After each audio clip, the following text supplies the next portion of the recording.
Boa noite, queridos amigos e irmãos em Cristo.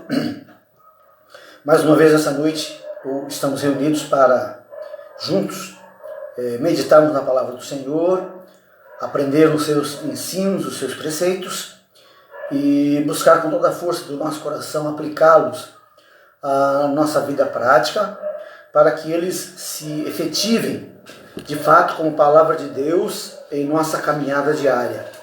A nossa oração, como de costume, é que Deus possa estar abrindo os nossos olhos espirituais, nossa mente, para que possamos entender e, entendendo, buscar aplicar as suas verdades ao nosso dia a dia, à prática da vida, para que a sua palavra possa, assim, dirigir e governar a nossa vida, a nossa vontade, permitindo que a vontade do Senhor faça-se presente na nossa vontade. Que essa seja a sua vontade, a minha vontade, o ideal do nosso coração.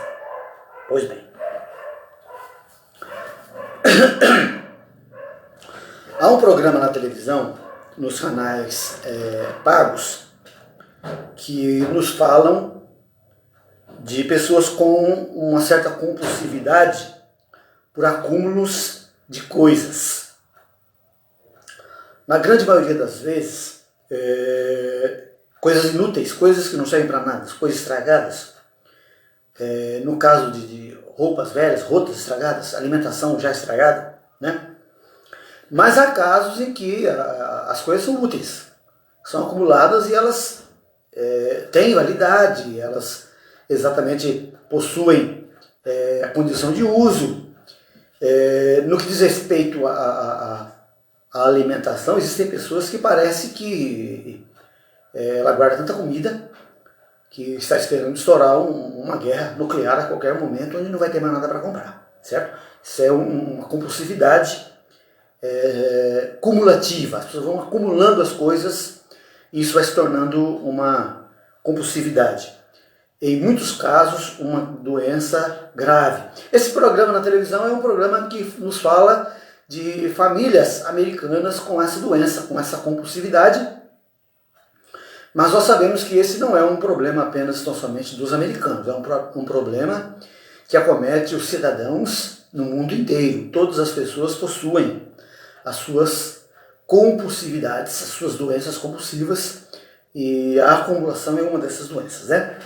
Ainda que não tenhamos essa compulsividade doentia generalizada, também nós podemos afirmar com toda certeza que somos pessoas que, de alguma forma, somos exageradamente consumistas e, às vezes, um pouco acumuladores também. Geralmente aqui no Brasil, as nossas casas, todas as famílias têm, por exemplo, nós chamamos de um quartinho de bagunça. Um quartinho onde você vai estocar aquilo que de alguma forma você acha que está em desuso e aquilo vai acumulando, vai acumulando, vai acumulando, de repente o quartinho não cabe mais nada, né? Outra coisa, dá uma olhadinha no seu guarda-roupa, né? Veja quantas peças você já não usa mais há um bom tempo, e elas lá estão acumuladas, vão acumulando, vão se acumulando, e mesmo assim, né, sabendo que nós não a usamos, e diz a psicologia que depois de um certo tempo que você não usa, você não vai usar mais, né? Mesmo assim, nós não somos capazes de descartá-las, né? Doando para uma pessoa que tem uma necessidade maior que a nossa, ou para alguém que de alguma forma vá usar aquela vestimenta, aquela peça de roupa, aquele par de sapato, enfim, alguma coisa que nós temos em nosso vestuário que de alguma forma já está em desuso, mas nós não somos capazes de descartar, porque temos um pouco de compulsividade, sim. Algumas dessas peças que temos em nossos armários, nossos guarda-roupas, já nem nos servem mais, né? E mesmo assim elas ficam lá, usando a expressão do filme, do filme norte-americano, né? À espera de um milagre. Ou de que nós emagreçamos para que possamos usá-la, ou então de que elas aumentem de tamanho para que possam caber no nosso corpo. Mas nada disso acontece. Existem pessoas que não podem sequer ouvir falar na palavra promoção. Não podem possuir de forma alguma um cartão de crédito. Quando ouvem a palavra promoção, entram em parafuso e compram e gastam, né, coisas que não precisam, com dinheiro que não têm e que não podem pagar. E aí entram em verdadeiras dívidas, pura e simplesmente por uma compulsividade acumulativa.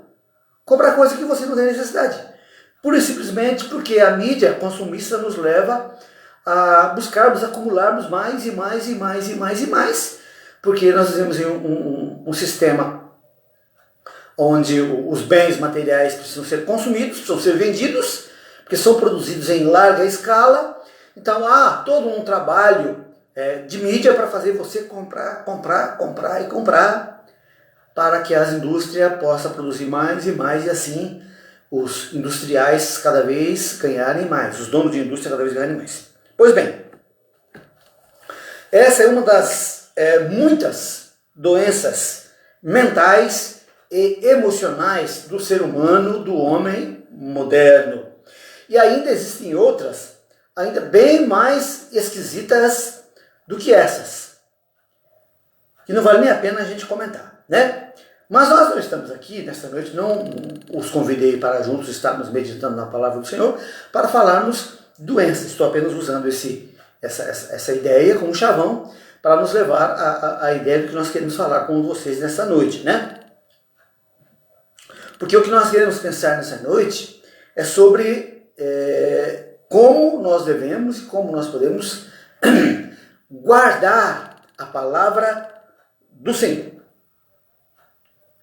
E por incrível que pareça, nela nós encontramos inúmeros versos, né, que nos orientam a guardá-la, a acumulá-la em nosso ser interior, a fim de que ela possa moldar o nosso caráter, para que ela possa moldar a nossa conduta, para que ela possa moldar todo o nosso ser de forma integral, nossa mente, nosso coração, nossa alma e o nosso espírito, para que nós possamos sermos homens e mulheres melhores, cidadãos que andam neste mundo de cabeça erguida, buscando sempre fazer aquilo que é correto, aquilo que é ordeiro, aquilo que é bom, a princípio para o bem dos outros e posteriormente para o nosso próprio bem. Eu quero pensar com você nessa noite como guardar a palavra do Senhor. E para isso nós vamos recorrer a ela no Salmo de número 119, versículo de número 11, onde o rei Davi, o escritor humano, nos fala o seguinte: suas palavras estão sempre presentes em meu coração para não pecar contra o Senhor. Vamos orar? Bondoso Deus, livre está a sua palavra, ela é viva e ela fala ao nosso coração pura e simplesmente por isso.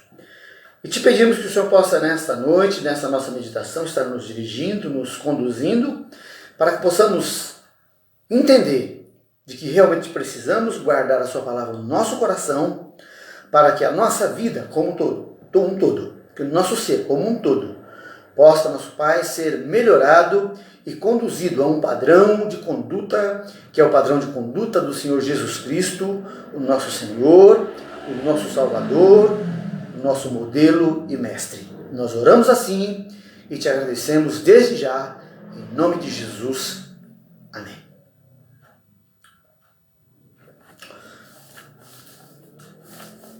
Muito bem, como dissemos, o Salmo 119 é um salmo escrito por Davi. E ele é reconhecido como o maior capítulo, o maior livro de toda a Bíblia, com seus 176 versículos, dividido em 22 sessões, onde cada uma dessas sessões se inicia com uma letra do alfabeto hebraico. E todo o Salmo 119 foi dedicado por Davi à palavra do Senhor. Nos seus 176 versículos, Davi cita a palavra do Senhor, usando as palavras sinônimos para ela, como ensinos, como preceitos, como princípios, como escrituras, como palavra de Deus. E nós queremos pensar nessa noite como o suave cantor de Israel, o salmista Davi, ele nos orienta a guardar a palavra do Senhor. E quando nós pensamos em guardar, não é colocá-la, por exemplo, em um armário. Comprar uma Bíblia bela, bonita, com uma boa versão, uma boa tradução, e guardá-la em um local, em um ambiente onde ela não se deteriore, onde ela fique ali preservada. Isso não vai acontecer, porque a palavra de Deus, quando nós pensamos nela como um livro, ela é como um livro como outro qualquer, de papel, e com o tempo ela vai se deteriorar como qualquer outro livro humano, muito embora ela seja a palavra do Senhor. Então, quando o Davi fala de guardar, e quando nós estamos pensando em guardar a palavra do Senhor, nós não estamos pensando em colocá-la em uma estante, em colocá-la em um determinado local, onde ela possa ser preservada das intempéries e do passamento do tempo. Isso não vai acontecer, né? Nesse texto que nós acabamos de ler, né, guardar tem o sentido de acumular, proteger, ter à disposição para uso imediato. Algo que está à nossa disposição para que nós possamos usar a qualquer momento. De forma imediata, de forma espontânea. Quanto mais dela pudermos obter, acumular mesmo, guardar de forma compulsiva, né, mais sábios e entendidos nós seremos diante das demandas da vida em quaisquer situações. Quanto mais a palavra de Deus fizer parte do nosso conhecimento, da nossa capacidade de guardá-la em nossa mente, em nossa memória, mais ela vai nos ajudar a nos tornar homens e mulheres mais sábios para Deus, diante das demandas da vida. E elas são muitas. Veja o que Davi fala no versículo 104 desse Salmo, 119. Somente as suas instruções me dão capacidade de enfrentar as situações da vida com a sua sabedoria. A sabedoria que vem de Deus está disponível na sua palavra. E quanto mais nós guardarmos dela, mais sábios nós seremos diante de Deus e dos homens nas mais diversas demandas da vida que nós temos que viver aqui neste mundo. Por isso o verso de número 105, Davi nos fala que ela é lâmpada para os nossos pés e luz para o nosso caminho. O versículo 105 desse mesmo Salmo, 119. É ela que nos guia, é ela quem nos orienta, é ela quem nos dá a capacidade de darmos passos seguros em meio às adversidades, às dificuldades e às demandas que essa nossa vida vai nos impor enquanto nós estivermos peregrinando aqui neste mundo até o dia da nossa morte. Também, de acordo com o texto, Davi nos informa que o local, o cofre onde essa palavra viva deve ser guardada é o nosso coração. As instruções da palavra de Deus devem ser guardadas no nosso coração, centro da nossa vontade. Porque a nossa mente, nós já falamos aqui algumas vezes, a nossa mente ela é dividida em nossa memória e em nossa capacidade de conhecimento. Memória é aquilo que nós conseguimos guardar daquilo que nós aprendemos. Mas a nossa vontade, ela passa pelo nosso coração. A nossa memória traz à tona, o nosso coração sente, trabalha junto com a nossa mente e com isso nós tomamos as nossas decisões. Mente e coração. Se a palavra de Deus estiver guardada em nosso coração, quando ela vier à nossa memória, o nosso coração vai ser guiado, as nossas decisões serão orientadas através da palavra segura de Deus, volto a dizer, nas mais diversas demandas da nossa vida. O coração das Escrituras é o centro da nossa vontade, de onde partem todas as nossas decisões diárias. Deus, em seu amor e graça, nos dá total e plena liberdade para executarmos, tomarmos nossas decisões, sejam elas quais for. Você é livre para decidir do jeito que você quiser, para você tomar a decisão que você quiser. Só que esse mesmo Deus que nos dá liberdade para decidir, não nos dá liberdade para escolher o resultado das nossas decisões. Eles trazem consigo a responsabilidade que nós temos de usufruir daquilo que nós decidimos. Aquilo que acontece conosco é resultado das nossas decisões. Portanto, muitas vezes nós sofremos porque tomamos decisões erradas. E para que as nossas decisões sejam as melhores possíveis, nós precisamos de algo ou de alguém que nos oriente de forma segura, para que possamos tomarmos as melhores decisões, para que as nossas escolhas sejam as melhores e os frutos das nossas escolhas nos tragam também resultados melhores. Por conta daquilo que queremos colher, precisamos melhorar aquilo que nós estamos semeando. Aquilo que nós estamos escolhendo. Aquilo que nós estamos decidindo. E para que isso aconteça, nós precisamos ter a palavra de Deus guardada, acumulada no nosso coração, para que de lá ela norteie a nossa vontade, as nossas decisões, para que ao tomarmos as decisões corretas, segundo a vontade de Deus, nós possamos usufruir os frutos melhores das nossas escolhas melhores. E para que essas escolhas sejam as melhores, precisamos da sabedoria de Deus, revelada em sua palavra e disponibilizada a todos quantos quiserem aprender, guardar, acumular e usar no momento exato das suas decisões. São essas palavras dentro do nosso coração que nos tornarão pessoas sábias. E há uma grande diferença entre ser sábio e ser inteligente. Inteligência é uma capacidade humana que todos nós temos. Todos nós somos inteligentes. O sábio é aquele que usa a sua inteligência para o seu próprio bem e para o bem comum. Uma pessoa que usa a sua inteligência para sacanear os outros, para fazer o que é ruim para os outros, ela é inteligente, mas ela não é sábia. Uma pessoa que usa a sua inteligência para tomar decisão errada, ela não é sábia, porque a sua decisão errada vai trazer consigo consequências drásticas, das quais ele não vai poder se esquivar, porque as consequências são fruto das suas decisões.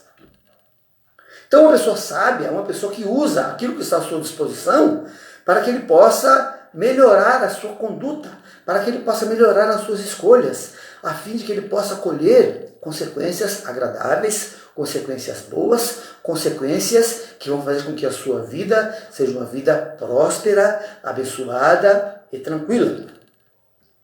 Veja o que Davi fala no versículo número 100 do Salmo de número 119. Sei aplicar meus conhecimentos melhor do que os anciãos mais experientes, porque sempre obedeço às suas instruções. Uma pessoa, independente da sua idade, que se deixa guiar, nortear, dirigir pelos princípios, valores e ensinos da palavra de Deus, é mais sábio do que um ancião que vive pela sua própria experiência, pelo seu próprio conhecimento e pela sua própria capacidade intelectual humana. Porque a sua sabedoria vem de Deus. Ele é uma pessoa que se conduz, que entra e sai ileso entra e sai com galhardia, entra e sai com satisfação e alegria em toda e qualquer situação e circunstância, porque ele se permite ser guiado, ele se permite ser dirigido, ele se permite ser orientado pela palavra de Deus, porque ele a tem guardada no seu coração. E aí nós vamos pensando dentro desse tema, né? Como devemos guardar essa palavra, que é a palavra de Deus, em nosso coração, para que ela, no momento oportuno, para que ela, no momento exato, nós possamos trazê-la à memória, recordá-la, lembrá-la e utilizá-la, os seus ensinos, nos momentos da nossa vida. Veja, nós estamos falando em recordação. A Bíblia diz que quando nós aprendemos a palavra de Deus, quando nós aguardamos, quando nós a acumulamos em nosso coração, nas adversidades, nas circunstâncias da vida, o Espírito Santo de Deus as faz vir à tona a nossa memória, para que possam ser jogadas para o nosso coração, a fim de que nós possamos ser dirigidos e orientados por ela. Vê, ele nos faz lembrar. Ninguém adivinha a palavra de Deus. A palavra de Deus não é fruto de adivinhação. Ela só vai estar em nossa memória se ela estiver guardada, protegida, acumulada dentro do nosso coração, juntamente com a nossa memória. Para que isso aconteça, nós precisamos meditar, ler, amar essa palavra, ter prazer em ler e em buscar as suas instruções, mesmo que não a entendamos. Porque ninguém entende a Bíblia de forma completa. A Bíblia é a palavra de Deus. Nossa memória é incapaz de compreendê-la na sua plenitude, porque Deus está muito, mas muito aquém da nossa capacidade humana para que nós o possamos entender. Como é que nós podemos entender de forma plena e completa a palavra de Deus? Mas aquilo que nós entendemos, aquilo que Ele, por sua infinita e maravilhosa graça, nos orienta, nos alumia, nos esclarece, nos desvenda, nós vamos aplicar. Nós vamos viver, mas para que isso aconteça, tem que ler. Comprar a Bíblia para deixar guardada numa estante não tem valor nenhum. Ah, pastor, eu tenho em casa mais de 10 Bíblias. Quantas você lê por dia? Quantos versículos por dia? Nenhum. Não adianta nada. Não te está sendo de nenhum benefício a palavra de Deus fechada ou aberta no Salmo 91, Salmo 23, Salmo 46, ou qualquer outro versículo da Bíblia. A Bíblia aberta lá é um livro como outro qualquer. Aquelas 2 páginas onde elas estão abertas apenas somente vão amarelar mais rápido do que as demais, porque ela está aberta e sujeita aos raios solares, e por isso ela vai desbotar mais rápido do que as outras. Só isso. Não vai gerar nenhum benefício para a sua vida ter a Bíblia aberta lá na sua estante, na cabeceira da sua cama, ou num local próprio que você tenha deixado onde ela possa ficar. Não vai resolver problema nenhum. Conta-se uma história que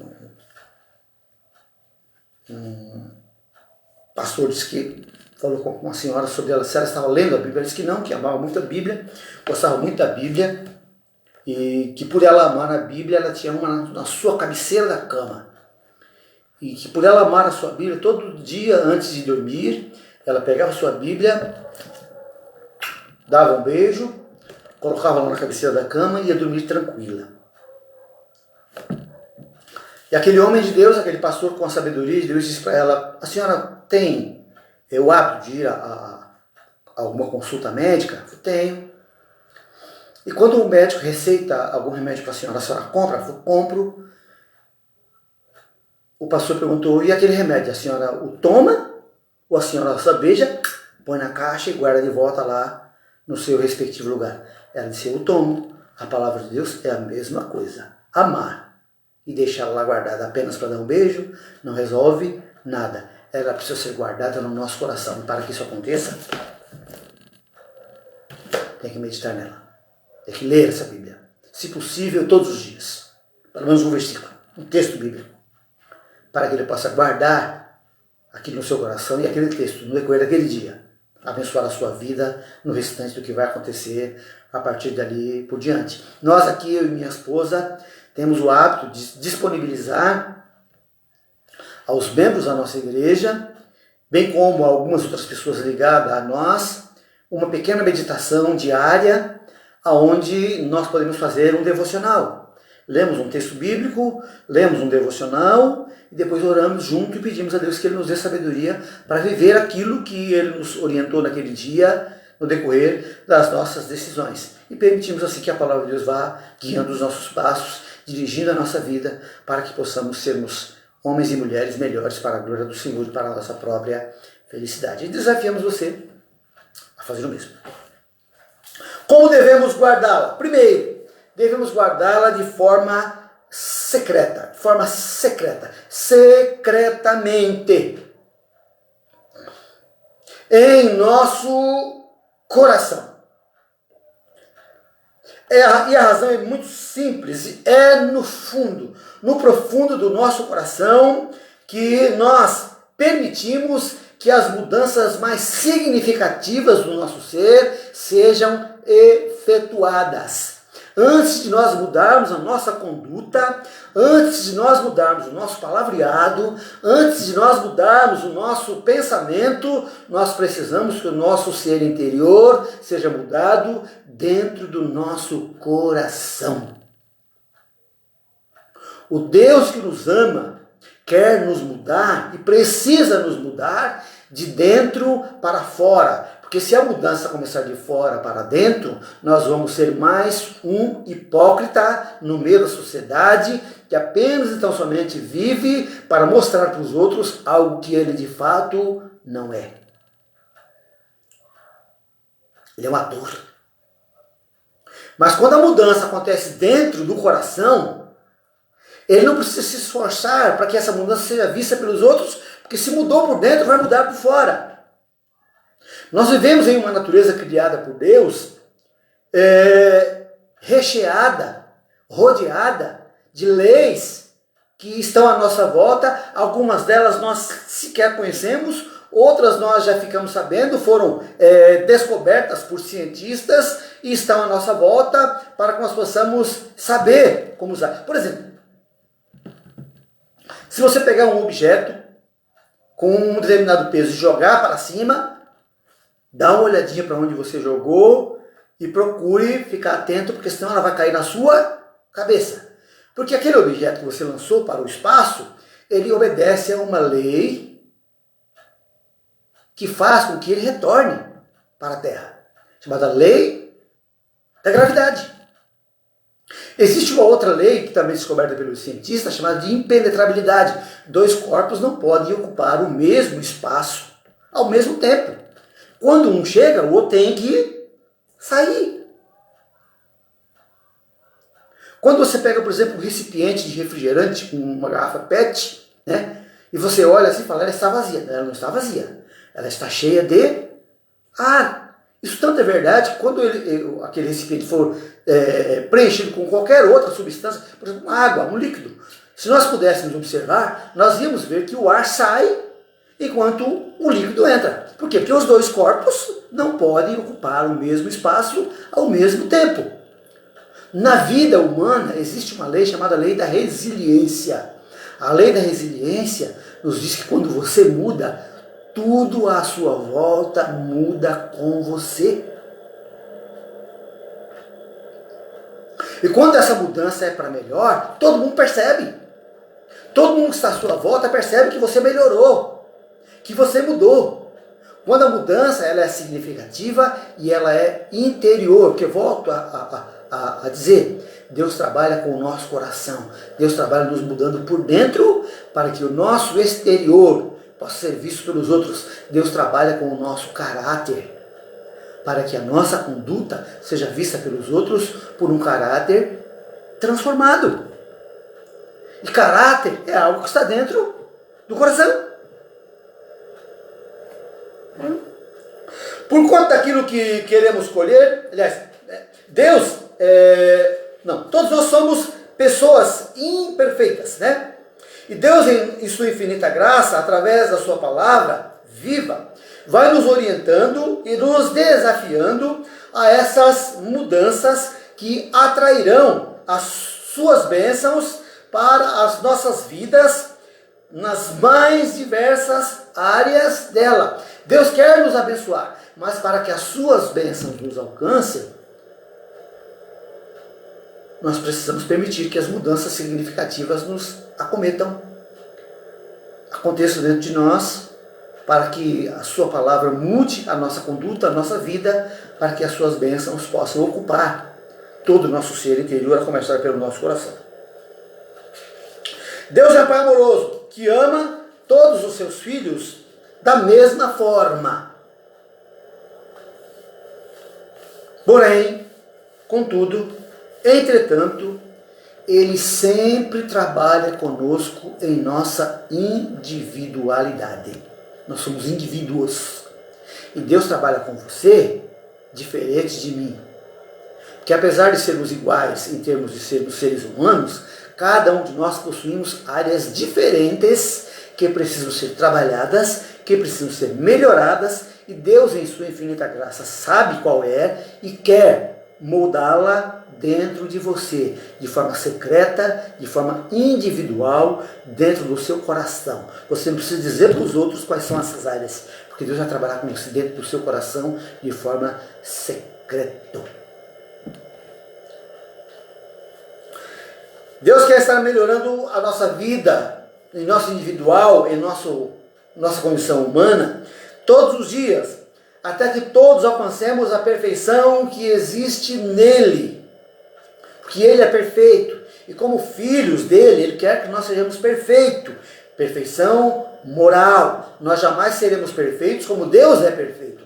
Mas a nossa capacidade de moralidade, e quando nós falamos em moralidade, a nossa capacidade de decisão, de reconhecimento daquilo que é certo, daquilo que é errado, e assumirmos a condição de tomarmos sempre a melhor decisão diante daquilo que é certo. Doa a quem doer, fira a quem ferir, aconteça o que nos acontecer. Eu vou sempre tomar a melhor decisão dentro daquilo que é certo, daquilo que é ordeiro, daquilo que é correto.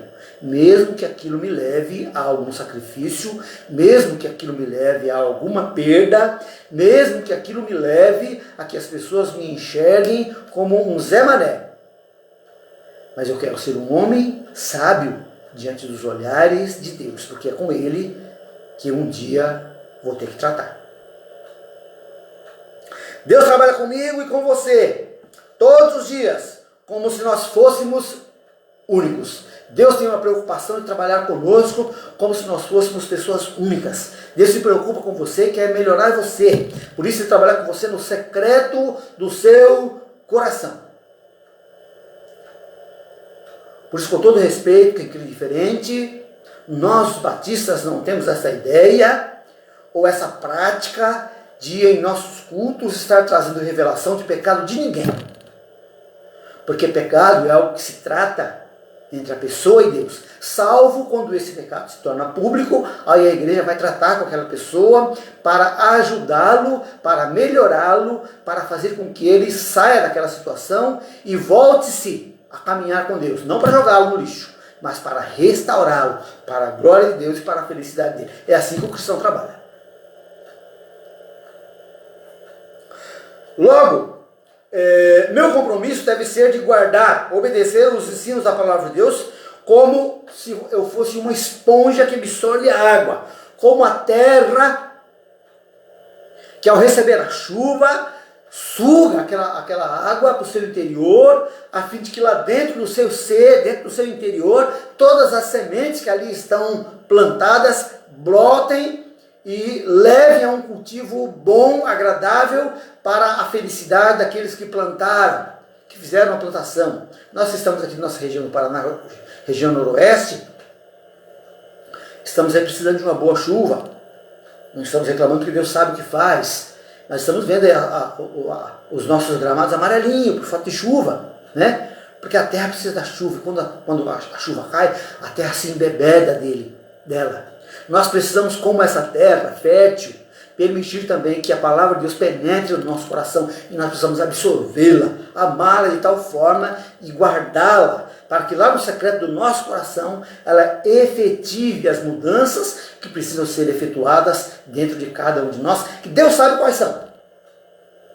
E que você não precisa dizer para mim, eu não preciso dizer para você. Porque nós estamos tratando com Deus, que Ele quer nos moldar em conformidade com o seu próprio caráter, com conformidade com o seu próprio ser, com a perfeição que há nele, o caráter de perfeição moral. A segunda coisa que devemos entender é como devemos guardar a palavra de Deus de forma objetiva. Objetivamente. Outra coisa importantíssima é que o objetivo de guardar a palavra de Deus no nosso coração é a obediência. Porque se nós não obedecermos a palavra de Deus, não adianta guardar, né?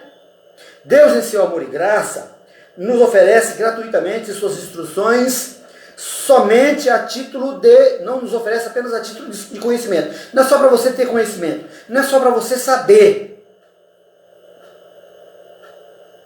Conhecer as Escrituras e não obedecê-las é pior do que não conhecê-las ou não conhecê-la e desobedecê-la. É pior. Você conhecer uma lei e quebrá-la é pior do que você não conhecer. E conhecer as Escrituras e não obedecer, não ter o objetivo de obediência, não resolve nada, né? Não sei se você sabia disso, né? Mas eu vou te dizer, a pessoa que mais conhece as Escrituras depois de Deus é o diabo. No entanto, o seu fim é o lago de fogo e enxofre, que a Bíblia chama de inferno.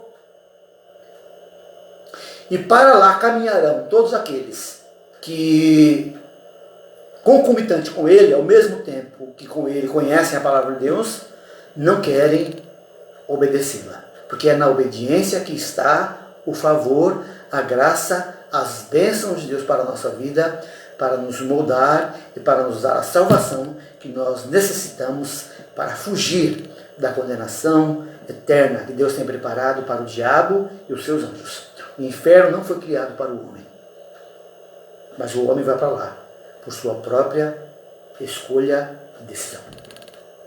Todos aqueles que, usando o seu livre-arbítrio, escolherem desobedecer à vontade de Deus, ainda que isso seja triste, que estão caminhando a passos largos para a destruição eterna, porque é isso que a palavra de Deus nos informa.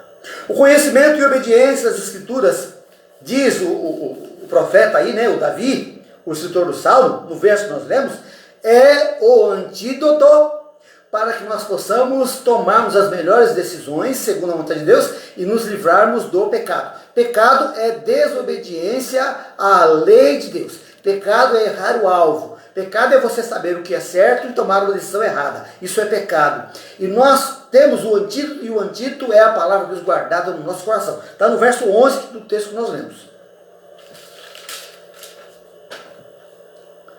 Suas palavras estão sempre presentes em meu coração, no Salmo 119, versículo 11, para não pecar contra o Senhor. Ela é o antídoto de Deus para o veneno do diabo colocado no nosso coração, que é o pecado da desobediência.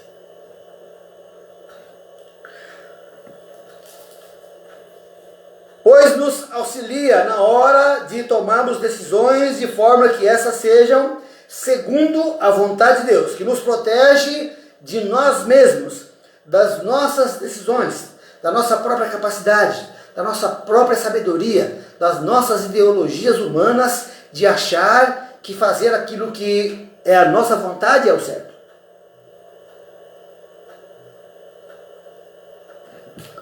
Pense comigo. As Escrituras nos dizem, quando nos orientam, por exemplo, quando nos falam a respeito do perdão, por exemplo, né? Jesus diz que a pessoa que é ofendida é que tem que pedir perdão.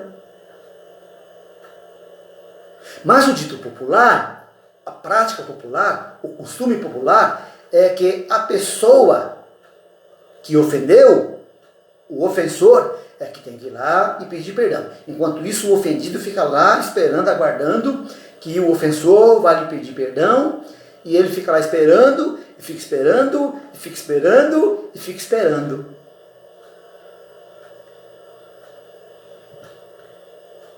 Às vezes o ofensor já até esqueceu, porque diz o dito popular, quem bate esquece, quem apanha lembra. Né? De fato é verdade. Né? Então a Bíblia diz que o pedir perdão, gente, não é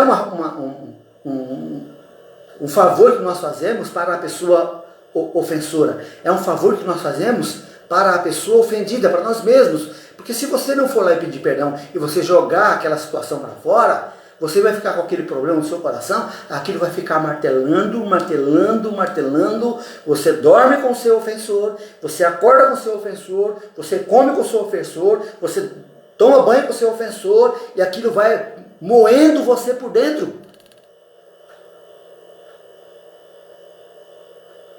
Uma pessoa ofendida vai tendo problemas, muitas vezes, problemas de saúde, porque ele não libera perdão, ele não libera o perdão, e aquilo vai lhe causando mal, mal, mal e mal. Alguém já disse que não perdoar uma pessoa é você tentar matar o seu inimigo tomando veneno. E é verdade. Então, mas a Bíblia diz que o ofendido é que tem que ir lá pedir perdão por causa disso. O perdão é bom para mim. Sou eu que tenho que liberar o perdão. O outro lá que fica com o problema dele. Mas do meu coração ele saiu. Foi liberado, eu liberei. Aquilo já não me incomoda mais. Aquilo já não me perturba mais. Aquilo foi bom para mim. Esse é o dito bíblico. Agora o dito popular, não, o cara te ofendeu, deixa ele pedir perdão. Foi ele que te ofendeu. Veja como a sabedoria humana, muitas vezes ela diverge da sabedoria divina, e ela é completamente contraditória com aquilo que Deus nos diz na sua palavra.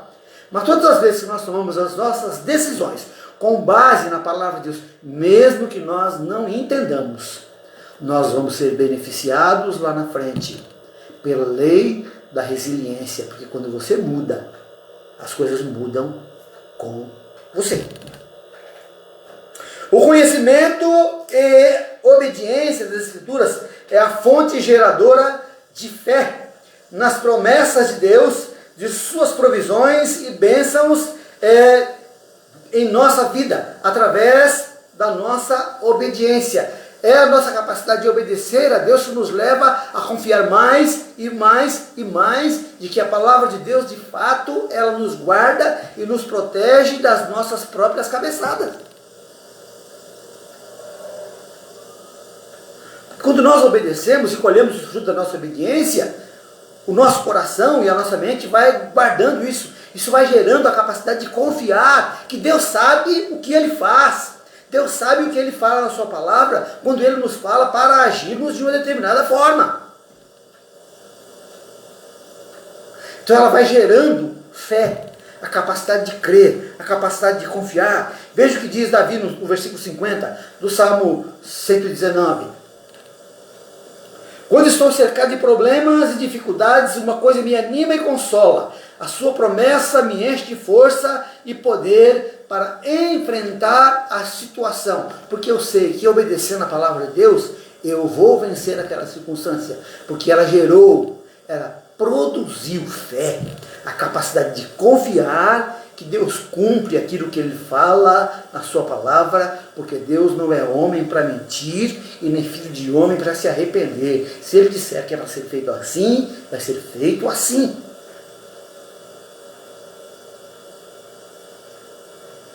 Uma outra história, né?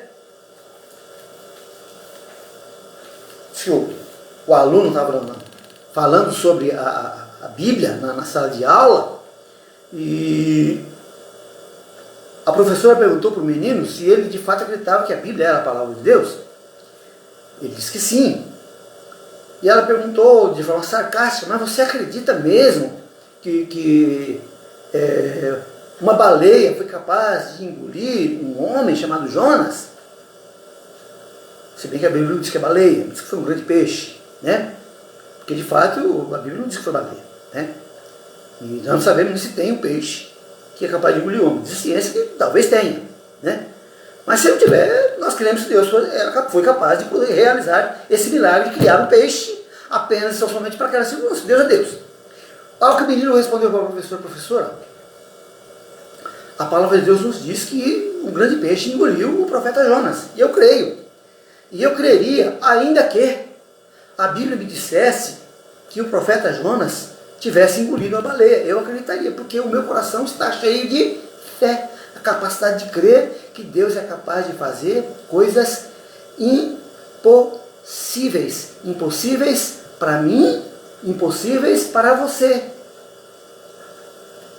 Mas a palavra de Deus diz que para Deus não há impossíveis. Não é possível para Ele. Eu creio. E é essa fé, essa capacidade de confiar nele, que me leva a enfrentar certas circunstâncias da vida que parecem uma sinuca de bico, que não tem uma escapatória, que não tem para onde ir. É neste momento que nós olhamos com os nossos olhares espirituais para o céu, pedimos a direção de Deus e Ele nos orienta com base na sua palavra transcrita, revelada, guardada no nosso coração, para que nós possamos tomarmos as melhores decisões e assim esperar que Ele nos dê o livramento certo, na hora certa, da forma certa. Foi isso que fez Daniel na cova dos leões. O que ele podia fazer? Encomendar uma espada para matar os leões um a um?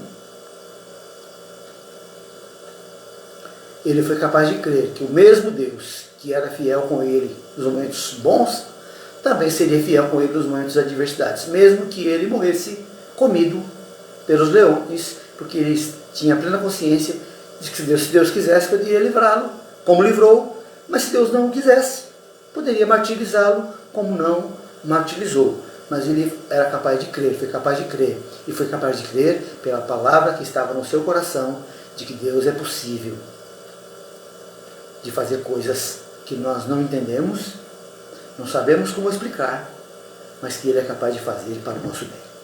Certo? Terceira coisa, como nós devemos guardar a palavra de Deus? De forma imediata. Imediatamente.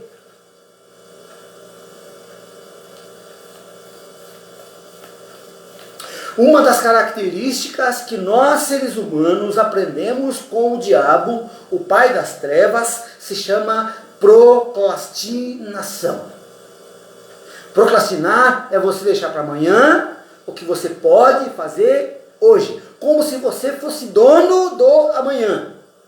Como se você tivesse a plena convicção e certeza de que você vai estar vivo amanhã. Gente, nós não fazemos nada amanhã, nós só vivemos o hoje. E para ser bíblico, para ser o mais honesto com a Bíblia, nós só vivemos o agora. Porque o dia de hoje vai se encerrar daqui a algumas horas, mas nós nem sabemos se nós vamos chegar lá. Nós somos imediatistas para tantas coisas, mas não somos imediatistas para cumprirmos, aplicarmos e obedecermos a palavra de Deus, porque o pai das trevas, o diabo, coloca essa procrastinação no nosso coração para a gente ir deixando para amanhã. Amanhã eu vou, amanhã eu faço, amanhã eu digo, amanhã. Você não é dono do amanhã. Eu não sou dono do amanhã. E para dizer a verdade, o amanhã sequer existe. Não sabemos se vamos vê-lo. Sabe quantas pessoas não acordaram hoje? Deitaram ontem e não acordaram hoje? Existiu amanhã para elas? Sabe quantas acordaram hoje, foram trabalhar e não retornaram para os seus lares? Nós não somos donos do amanhã. Nós somos donos do agora. Esse momento que eu estou vivendo agora é meu. Daqui a algumas horas eu não sei. Não me pertence. Então o pai das trevas coloca no nosso coração essa ideia procrastinatista, para ele ficar procrastinando, deixando para depois. Então nós devemos guardar a palavra de Deus quando ela fala conosco de forma imediata.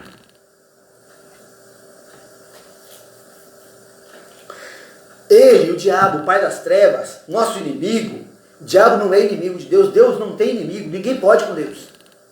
Ele é soberano, sozinho. Ele é nosso inimigo, nosso. Ele não se importa nem um pingo, não se move do seu lugar nem um centímetro para o quanto você conhece da palavra de Deus. Mas quando você se esforça para colocar no seu coração que vai obedecer, aí ele movimenta o inferno para fazer você procrastinar. Para ele o que importa é que você não a obedeça. Conhecer, está aí. Você já viu o trabalho de ferreiro? Né? Algumas cidades ainda nós temos alguns ferreiros, né? O ferreiro trabalha com o seu material, que é o ferro, é óbvio, né? E para que o seu material seja trabalhado, ele precisa colocar aquele material no fogo e vai aquecendo, até que ele se torne vermelhinho, para que ele fique maleável, para que ele possa moldar, para que ele possa consertar, para que ele possa fazer em conformidade com o que ele quer, com aquele material. Né? As Escrituras fazem o mesmo conosco quando nós a ouvimos ou a lemos.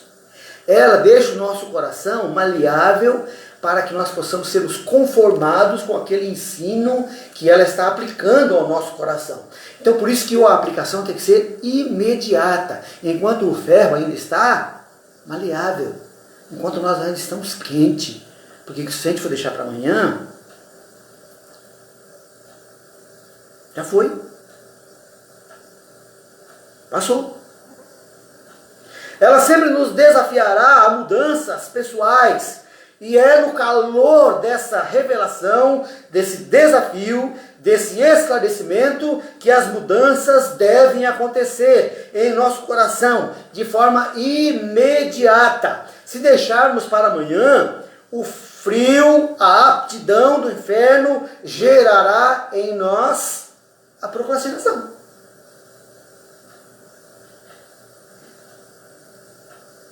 Por isso,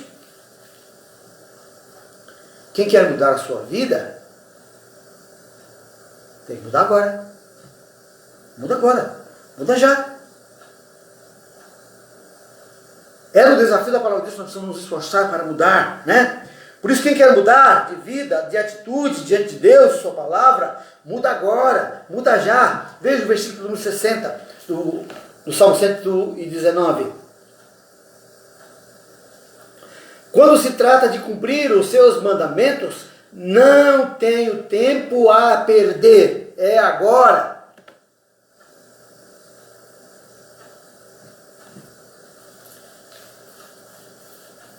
Creio que esse é o nosso maior desafio de vida. Obedecer à vontade de Deus para a minha vida agora. Já. Neste momento.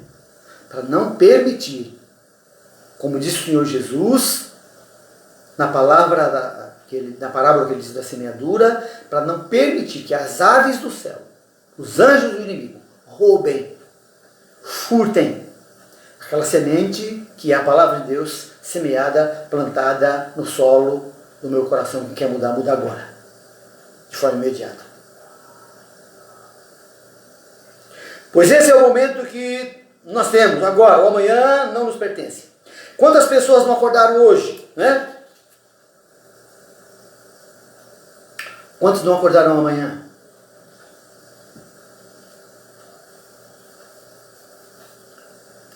Será que eu e você não podemos ser uma delas? E se nós estamos deixando para amanhã, pode ser que o amanhã não chegue. E essa questão do amanhã, principalmente no que diz respeito a você, meu amigo que está me ouvindo, se você ainda não tem segurança eterna, se você ainda não tem sua salvação assegurada na pessoa de Jesus Cristo, você está esperando o quê? Amanhã? Por isso a própria palavra de Deus diz: se ouvirdes a minha voz hoje, não endureçais os vossos corações. Jesus Cristo tem poder para salvar a todo aquele que crê. Mas para isso eu preciso efetivar essa minha crença no sacrifício que ele fez na cruz do Calvário. Primeiro, reconhecendo que eu sou um pecador perdido, que eu estou perdido. E ao reconhecer que eu estou perdido, pedir a ele que me dê a sua salvação de graça, porque a salvação é uma dádiva de Deus. Nós não podemos comprá-la, nós não podemos adquiri-la, nós nunca seremos capazes de termos qualquer coisa que possa fazer com que nós tenhamos como exigência de Deus a sua salvação. Nós jamais poderemos reclamá-la, nós jamais poderemos exigi-la. Ela é uma dádiva de Deus para todos os homens, para mim e para você. Mas para que isso se efetive, nós precisamos de nossa livre e espontânea vontade dizer: Senhor, eu quero, eu aceito Jesus Cristo como meu Salvador e Senhor, e a partir de hoje eu quero que o Senhor efetive uma mudança plena e total em minha vida, a começar pelo meu coração, me dando certeza de salvação em Jesus Cristo. E a partir desse momento, permitir que a palavra de Deus possa moldar a sua vida, moldar a sua conduta, moldar o seu destino eterno, para sempre. E você, meu irmão que está conosco, se a palavra de Deus não for esse cabedal, for essa capacidade de mudar você, para que ela está te servindo? Ouvir a palavra de Deus e não permitir que ela efetive as mudanças necessárias na sua vida, não está te servindo para nada. Então, ao ouvir, ao ler, ao meditar na palavra de Deus, e Deus, em sua infinita graça, sempre, através do seu Espírito, sempre vai nos desafiar a mudanças. Porque lembre-se, nós somos pessoas que estão em construção, nós estamos sendo construídos, nós estamos sendo moldados todos os dias. Então todos os dias nós precisamos melhorar alguma coisa. E quando nós meditamos na palavra de Deus, quando nós a ouvimos, quando nós a lemos, Deus sempre, através do seu Espírito, vai nos mostrar áreas da nossa vida que nós precisamos melhorar. E nós precisamos obedecer de forma imediata. Nós precisamos aprender a obedecer para que essas mudanças sejam efetivadas no momento em que nós aprendemos e ouvimos os desafios da palavra de Deus para nós. Volto a dizer, esse é o nosso maior desafio. Não ficar deixando para amanhã. Nós somos imediatistas para muita coisa. Mas no que diz respeito à palavra de Deus, nós somos procrastinadores natos, porque o Pai do Inferno plantou isso no nosso coração.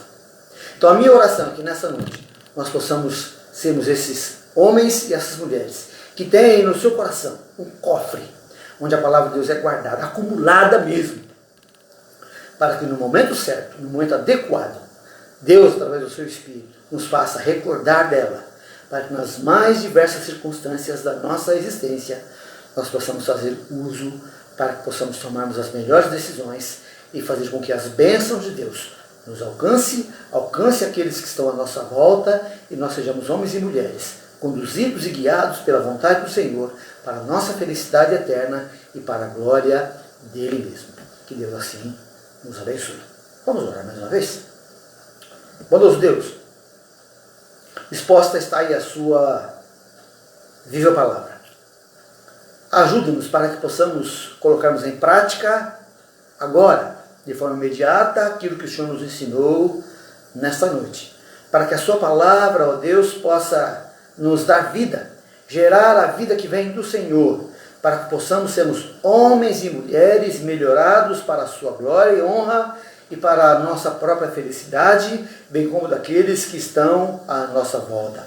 Ó Pai, nós te pedimos em favor daqueles que nos ouvem nessa noite, sejam nossos irmãos, sejam nossos amigos, que a sua palavra tenha total liberdade e atuação nos seus corações para ensiná-los, a fim de que eles sejam pessoas moldadas em conformidade com a sua vontade, que é boa, agradável e perfeita. Querido Deus, queremos colocar nas suas mãos os nossos amigos, os nossos irmãos, os nossos conhecidos que se encontram enfermos. Temos colocado, ó Pai, diante do Senhor a vida da nossa irmã Iracema. Te agradecemos pela sua melhora significativa que o Senhor possa continuar a abençoá-la nas suas necessidades e nas suas demandas.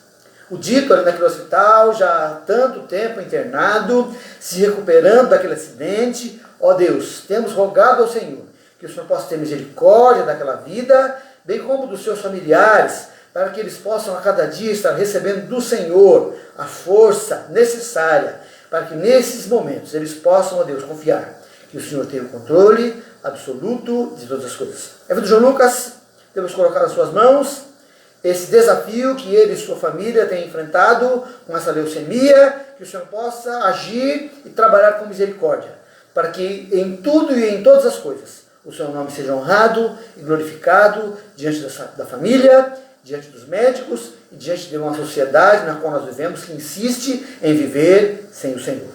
Dá-nos um restante de noite abençoado na sua presença, e se for a sua vontade, que sejamos vivos amanhã, que nós possamos viver para a sua honra e para a sua glória, buscando fazer única e exclusivamente a sua vontade. Oramos assim e já te agradecemos em nome de Jesus. Amém. Renovamos o convite para que você assista conosco os nossos cultos dominicais. Nas quartas-feiras nós temos distribuído apenas somente um estudo online. Mas no domingo nós temos um culto. Nosso culto é também online, ao vivo, que você pode assistir, né, aí no seu celular, às 19 horas. E se você assistir e gostar, pode acompanhar para outras pessoas, passar para outras pessoas assistir, compartilhar, né? Se você não puder assistir ao vivo, você pode assistir depois no nosso canal, no YouTube, certo? Compartilhar com outras pessoas e faça. Vou lançar aqui um desafio para você. Você que me ouve, me assiste, independente da igreja que você pertence, independente da sua denominação, independente das suas ideologias, eu desafio você a você compartilhar um estudo com outra pessoa, pelo menos uma outra pessoa. Quer ela ouça, quer ela assista, quer não, o seu compromisso é compartilhar com outra pessoa para que nós possamos alcançar outras pessoas para a glória do Senhor. Porque essa palavra, não a minha, mas a palavra de Deus, ela é viva e ela precisa alcançar o coração das pessoas com quem nós compartilhamos a nossa vida. Pessoas que nós amamos, pessoas que são nossos amigos, pessoas que nós queremos o bem e nós queremos o bem para essa vida e para a eternidade. Correto? Que Deus nos abençoe. Boa noite.